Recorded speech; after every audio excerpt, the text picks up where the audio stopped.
Hi, this is Diana from Bloomerang, and I'd like to share with you 3 more trees that are easy to identify in winter or early spring. Even if you don't know what this tree is, its long, peeling bark sets it apart from surrounding trees. This is a shagbark hickory. Get up close and it's really easy to see how it got its name. The young gray bark is smooth, but soon develops ridges that begin to separate from the bark underneath. As it ages, the long ridges separate and begin peeling from one or both ends, forming long strips that curve away from the trunk.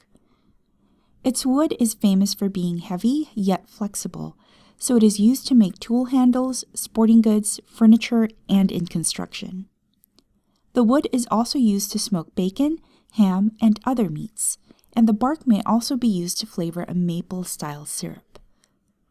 Squirrels and birds eat the nuts, and if you look up and underneath the bark, you may find birds or bats taking shelter under the peeling bark. Here is another tree that stands out, not for its bark, but for the thorns growing out of their trunk and branches. These are honey locusts. Though some trees don't have the signature thorns, the honey locust commonly has thorns about 1 1/4 to 4 inches long, with some reaching over 8 inches. The thorns are fairly soft when young and harden as they age. These thorns are thought to have evolved as a protective mechanism for the tree. Honey locust wood is very durable and is used for posts and rails because of its dense, rot-resistant nature.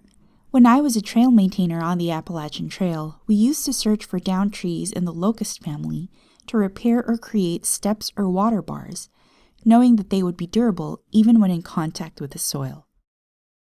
Its slender, graceful, drooping branches make the weeping willow easily recognizable with or without leaves. Though not an evergreen, they are the first to leaf and last to drop, so they'll have foliage for a large part of the year. Raindrops falling to the ground from its drooping branches look like tears, and that's how it got its nickname. It can absorb large quantities of water, so it is often planted in areas that could experience flooding, and its strong, deep, wide roots help prevent soil erosion. The tree's long, tube-shaped flower clusters are called catkins, and you'll start to see them just before leaves reappear. The catkin flowers are about 1 to 2 inches long, and each of them have a ton of what look like bristles. The flower clusters are filled with nectar, which insects carry for pollination, and can also be spread by wind or rain. The weeping willow is dramatic both in appearance and history.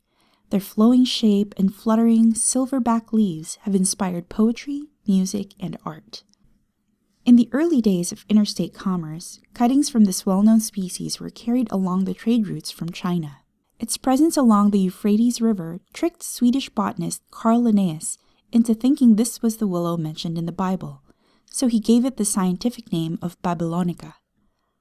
Later, during Napoleon's exile to St. Helena, he was said to find comfort in the shade of a weeping willow, so much so that upon his death he was buried under its shade.